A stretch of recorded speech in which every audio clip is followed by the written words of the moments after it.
session. I'm Shravani, Assistant Professor from the Department of CSE. Today I am here to teach you Design and Analysis of Algorithms for 3rd BTech Semester 1 students.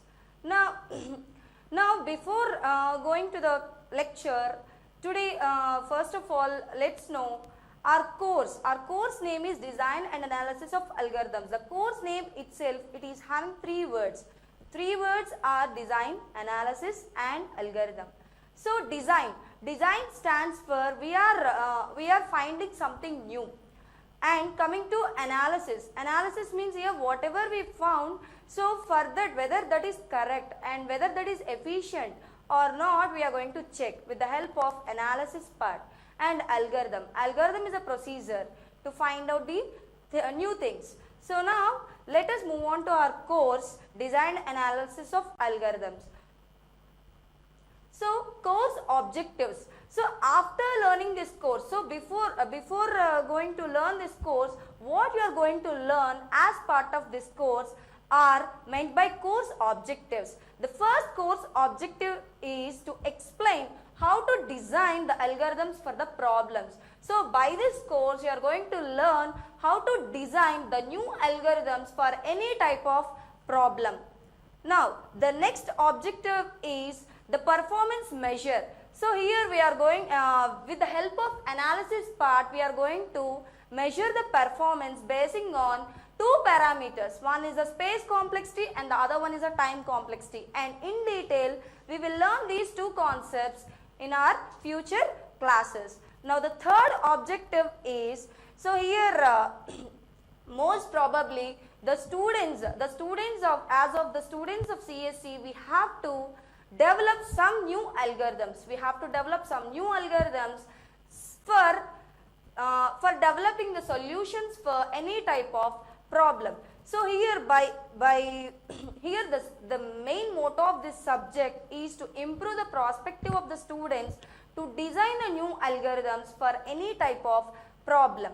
Now course outcomes. Course outcomes stands for, after learning this course, basically what a student is able to get are known as course outcomes. So first course outcome is analyze the performance of the algorithm. So as I said earlier, the performance of the algorithm can be measured by means of 2 parameters. One is space complexity and the other one is the time complexity. Space refers to how much amount of memory space is required for running or for execution of a particular algorithm. Whereas time complexity refers to the amount of time required for execution of a particular program. So these two, basing on these 2 constraints, we are going to develop some new algorithms for any type of problem. And the next one is finding a solution to the larger problem. So whenever a larger problem is given to you, that larger problem has to be divided into smaller sub-problems, and each individual smaller sub-problem has to be solved separately, and finally we are integrating all the smaller sub-problems to get the overall solution. That approach is divide and conquer. The divide and conquer approach we are going to see in the second unit. And the next course objective is, now next one is to identify the designing technique or the programming paradigm. Which programming paradigm I have to apply for solving a particular problem. So that also the student is able to know after learning this particular course. So whenever a new problem is given to you, so immediately he can know which programming paradigm. Let us say the backtracking can be applicable or a dynamic programming can be applicable. So that particular thing can be known to the student after learning this particular course. The next one is here, explore the solution space by using branch and bound.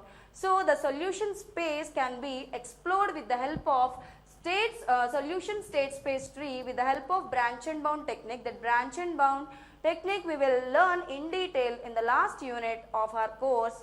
So these are the main course objectives of this particular course. Now coming to the textbooks. So what immediately whenever we are starting our new course, immediately the students' first question is, ma'am, which textbook we have to purchase, right? The textbook is Shatra Shahani is the best book for this particular course, design and analysis of algorithms. So the first textbook covers the 80% of the course, whereas the second textbook covers 20% of your syllabus. And for the maximum of syllabus, Satra Shahani is best, and for some of the topics, Corman is the best book. And both the books are available in the internet, open source. Now, coming to as of third years, you are going for, placements. Am I right or not? In the next semester, might be in the next semester, you are facing placements. And this subject is very, very important to attend your placements. And these are some product based companies, Microsoft, Amazon, Tech Systems, Value Labs. These are the main product based companies which are offering you jobs basing on this course only. They are given with under technical, initially you will be having a technical written session, right? So in that you are supposed to write a program for the given case study, and those case studies can be solved easily with the help of this course only. If you learn dynamic programming, if you learn backtracking, then only you can apply these techniques to solve the given case study. So by using any type of programming language, you have to learn a programming language, as well as you should know the methodology how to solve this case study. So those methodologies you are going to learn as part of this course. So not only methodologies, you are also going to know the analysis part, that is which one is best. Like for example, if I am choosing the backtracking technique, the problem might be solved in 30 microseconds, let us say. Whereas if I am choosing dynamic programming methodology, the same problem can be solved for 20 microseconds. Now which will you select? Only the dynamic programming you are going to select. So how you are selecting this? So after learning this course only you are going to select. So for that reason you are supposed to learn this particular course. Not only for placements, even for attending the GATE exam also this course is mandatory, because from this course only you are going to get 7 to 8 questions for your GATE exam. So that much importance is given for this particular course. So I am suggesting you please learn this course. Please learn this course and make some concentration on this particular course. And not only product based companies, there are service based companies also, like Infosys, TCS, Capgemini. Even those companies are also offering you jobs. Here they are testing the students whether they are able to solve the problems or not. So in order to solve that, you must need this course. So that much importance is given for placements in for this course. So please prepare, please try to learn well. And excuse me, and the concepts to be covered in this particular lecture are algorithm definition, example, and some algorithm techniques. And the objective of this today's lecture is, here the main objective is the student can get a basic knowledge on concept of algorithm. In detail the concept of algorithm can be known to the student. And coming to the outcome, the student is able to learn or acquire the concept of algorithm as well as the programming paradigms or methodologies. Now corresponding to the algorithm. So let's go with algorithm definition. So what is an algorithm? We are saying algorithm. What is an algorithm? An algorithm is a step-by-step procedure to perform a specific task, or else an algorithm is some set of finite instructions to perform a specific task. So basically this algorithm came from a Persian author in the 9th century itself, and whose name is Muhammad Abdullah Jafar. And now in the image itself we have shown that here the input list, and here for an algorithm there will be some input, and that input is given to some procedure or a step-by-step method or a procedure, and here the algorithm will process it, and after that we will be getting some output. So in the image itself we have shown that. And next is criteria of an algorithm. Basically, while developing an algorithm, what we should have for an algorithm. First thing is, here in the diagram, in the prior slide we have seen the in the prior slide itself we have seen that basically an algorithm requires an input and an algorithm produces an output. So these two are one of the criteria. So the first one is the input and the next one is output, next one is definiteness and next finiteness and effectiveness. So what is meant by input? So here an algorithm, why we are developing? To produce the solutions for a problem, right? So to produce some solutions, so there must be input for there must be some input given to an algorithm, right? So the input might be 0 or more. So without giving the input also, there are some procedures, they'll process it and they'll produce the results without giving the input. And the next one is the output. Output stands for what it is producing after completion of algorithm. So now the outputs might be one or more. At least one output should be produced from any type of algorithm. Next one is definiteness. Definiteness means it should be each and every statement given in the algorithm must be very clear and unambiguous. That should be understandable by any type of person. In the sense, here the basic, the person who doesn't know any basics can also able to understand each step of the algorithm. Next one is finiteness. Finite means countable. So each and every step in the algorithm must be countable, which means that the algorithm should be terminated after finite number of steps or countable number of steps. So our algorithm should be ended after 6 steps or 10 steps according to our criteria of what we are developing. And the next one is effectiveness. Effectiveness stands for here the each and every line in the algorithm should be very clear and it should be resulted into certain output. Next one is here I am showing you an example of a simple algorithm called simple interest. So generally simple interest, how will we calculate? Here the basically it takes the input P, R, T. P stands for principal, R stands for rate of interest, T stands for time. So finally we will calculate the simple interest by means of the formula SI is equal to PRT by 100 and we are returning the SI value. So here if you have seen clearly all the 5 statements, the first statement refers to the algorithm name and the name starts with a word called algorithm. So algorithm space algorithm name and within brackets we are going to give the input. And after that in between open brace and closed brace we are having the statements within the algorithm. And in order to write these algorithms we have to follow some rules or conventions. So those rules and conventions are named to be pseudocode conventions and these pseudocode conventions we will cover in the next session. Next, techniques for design of an algorithm. So as I said, there are programming paradigms or designing techniques. So there are 5 designing techniques for the design of an algorithm. So the first one is divide and conquer, next greedy method, and third one is dynamic programming, fourth one backtracking, and fifth is branch and bound.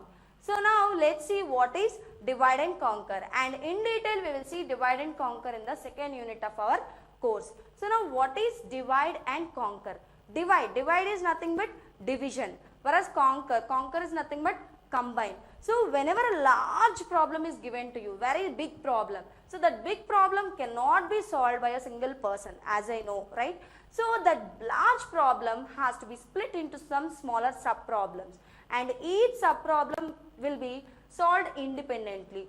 For example, let us go to our software industry. So for your company there is a project given to you, but your project leader will not give the entire project for a single person. Am I right or not? So the entire project he will divide into some modules and a single module is being assigned to one of the project leaders, and that module again will be splitted into some more modules, sub-module, and the sub-module is given to you as of a software engineer or a developer. So here in the same manner, here we are going to divide the larger problem into smaller sub-problems, and each sub-problem gets solved independently, and finally we are going to integrate all the sub-problem solutions to get the overall solution for the larger problem. This is how we are going to solve using divide and conquer strategy, and these are the steps for your divide and conquer. First one, divide the original problem into some set of sub-problems and solve independently each sub-problem, and then combine all the solutions to get the overall solution. Next paradigm is greedy method. So greedy method, greedy, who are greedy, who are selfish, right? Greedy stands for selfish persons. So here we are going to solve the optimization problems with the help of greedy approach. So optimization stands for here, given some set of input values, and which are required to either minimized or maximized according to the constraint, either minimized or maximized. So this minimization or maximization depends upon the objective function given in the problem statement. So here with respect to some constraints, we are going to minimize or maximize, right? So this approach is known as greedy method. So for example, knapsack problem. Let us take a knapsack problem. So what is meant by knapsack? Knapsack stands for an empty bag. And in the real world, for suppose there is a thief and who entered into a house. Let us consider a real-time application. A thief with his bag, he entered into a house, and the house consisting of some set of items. Let us consider inside the house I am having a cycle, I am having a TV, washing machine. Likewise, I am having some set of items, and each item weight is also there, and also each item value is also there. Value is nothing but a cost. So TV cost is, let us consider TV cost is 15,000 and washing machine cost is 25,000. Likewise, we have the costs of each item, and in the same manner the bag which is brought by the thief. So the bag is capable of holding let us consider the bag is capable of holding only 50 kg of items, and which can be capable of holding 50 kg of items. And our team or the thief's team is to take the items from the house such that he should earn a maximum profit. So what are all the items he can take up to the bag's capacity, his bag is capable of carrying 50 kg. So he will take the items, he will select the items which are below or equal to 50 kg such that he should earn the maximum profit. In such a manner, he will take the items from the house. That is what the knapsack problem. So here in the knapsack problem, here an empty bag is given to you, and whose knapsack capacity, empty bag is termed as knapsack, and that knapsack capacity is given to you, and also there are some items given to you, and for each item there will be given a value as well as the weight, and such that we have to fill out the knapsack with the items such that we have to maximize the profit. So we have to keep all the items or keep some items into the knapsack such that we should earn maximum profit. That is a main motto of knapsack. Whereas coming to the greedy method, so as he is greedy, he can even capable of keeping fractional part of item also, but not full item. If some space is available in the knapsack, he can able to keep the fractional part of the knapsack also. That is the main motto of greedy method. Now coming to the next methodology, which is dynamic programming. So dynamic programming stands for, here the larger problem is broken into some smaller problems, and with the help of principle of optimality, so it is going to solve individual smaller sub problems, and then the solution for the larger problem is going to be discovered with the help of smaller problems solution. So here we have to find the smaller problem solution, and after that we are going to find out the solution with the help of recurrence relations. With these smaller problem solutions, we are going to utilize those recurrence relations to get the solution for the larger problem. That is what happened in your dynamic programming. And this dynamic programming in detail we will see. Dynamic programming as well as a greedy approach we will in detail we will see in the unit 3 and unit 4. Next, here coming to the previous greedy knapsack, where you can take the fractional part of the item also. Whereas in this dynamic programming, either you can select or you have to deselect, which is either you have to take the full item or else we should not take that particular item. That is why the knapsack problem is renamed as 0 by 1 knapsack. So here we are going to rename it with 0 by 1. 0 stands for we have not selected that particular item. 1 stands for we have selected the whole item into the knapsack. So the same problem statement, but the problem statement gets changed to 0 by 1. Next one is backtracking. Backtracking stands for here we are searching for every possible combination to get the solution. So here we will be having a state space tree. So with that state space tree we are going to find out the solution in which path I have to move to get my solution. So in that diagram we have some certain nodes. So that particular example is given for n queens problem.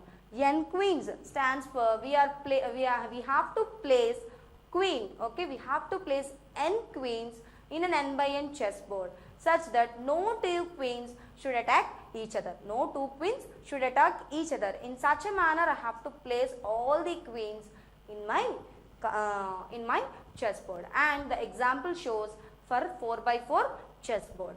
So likewise, I have to place. For example, if I am moving from the root node, so in the root node I have placed my first queen in the first position of the first row, and then I have to place the second queen. So the second queen cannot be placed in the first cell of second row because it is attacking row wise, it is attacking column wise, and even in the second position also because it is attacking column wise. And then I have to move for third place in the second row. Yes, I can place it in the third row. And now immediately the next step is to place the Q3. So Q3 in the third row. Third row first cell, no, it is occupied already column wise in the Q1. In the second place, no, I could not because it is attacking Q2. And now in the third position, no, it is attacking for Q2. And in the fourth position, it is attacking diagonally for Q2. So I could not place Q3. Now what I have to do? Immediately I have to trace back and I have to change the position of the previous queen. So if I am changing the Q1 place to second position of the first cell, then I might place the queens correctly. So here immediately I am tracing back, I am taking another decision with the help of another step. So this is termed as backtracking. This is termed as backtracking, and this will be in detail we will know in our 4th unit. Next one is branch and bound. So here we are going to find the optimal solutions for various optimization problems, especially in discrete and combinational optimization. So here, so in the given example, I am showing you a small graph, right? That graph refers to a problem called traveling salesman problem. So the main motto of this problem is to here a traveler who is going to travel some cities. So his main motto is to enjoy. So he will travels and he will enjoy his traveling by visiting certain cities in the country, right? So here in this graph, okay, in this graph I have shown you 5 nodes. So 5 nodes are refers to 5 cities. So the traveling person has to start from one position, okay, one position, and he has to travel each and every city in the given graph or in the given country, such that he should travel only once. He should visit a city only once, and after that finally he has to reach the source again. For suppose he have started from the first node, again he should reach to the first node, but he has to visit each and every city in the given graph, such that here no city should be travelled again. Only he should travel only once, except the source node or the source city. Next is finally, okay, I am concluding. Basically, in today's lecture, we have seen the algorithm definition as well as the example. So, let us recall our definition of algorithm. Basically, an algorithm is a step-by-step process to perform a specific task. And the next one is, we have seen example for the algorithm, which is simple interest, right? And the next one is 5 programming paradigms or the techniques to design the algorithms. 5 techniques we have seen. The first technique is divide and conquer, next one greedy method, next one dynamic programming, next one is backtracking, and the next one is branch and bound. So, coming to dynamic, the first approach is divide and conquer. In divide and conquer, we are dividing the given problem into some smaller problems to get the solution, and after that we are going to solve the smaller problem, and after solving it we are going to combine the all smaller problem solutions to get the overall solution in divide and conquer strategy. Whereas in the greedy approach, here we are going to okay, minimize or maximize. We are going to minimize or maximize the given inputs for minimize or maximize by using an objective function. That is your greedy approach. Whereas dynamic programming, in the dynamic programming also we are going to divide the larger problem into smaller problems, but after solving these smaller problems, we are going to solve the larger problem with the help of recurrence relations by the smaller problems. And whereas the last one is backtracking and branch and bound. Backtracking and branch and bound together, they are using solution state space tree, whereas here backtracking means we are going to trace back to find the optimal solutions. Here we are going to check all the combinations to get the solution, whereas in the branch and bound, we are going to find the optimal solutions. Now coming to the exercise, a small exercise for you students. The find an algorithm or write an algorithm to find compound interest, and also write a small algorithm to find area and perimeter of a cube. Thank you. Thanks a lot for listening me. If at all, if you are having any doubts, you can mail me shravani61shravs@gmail.com. Thank you.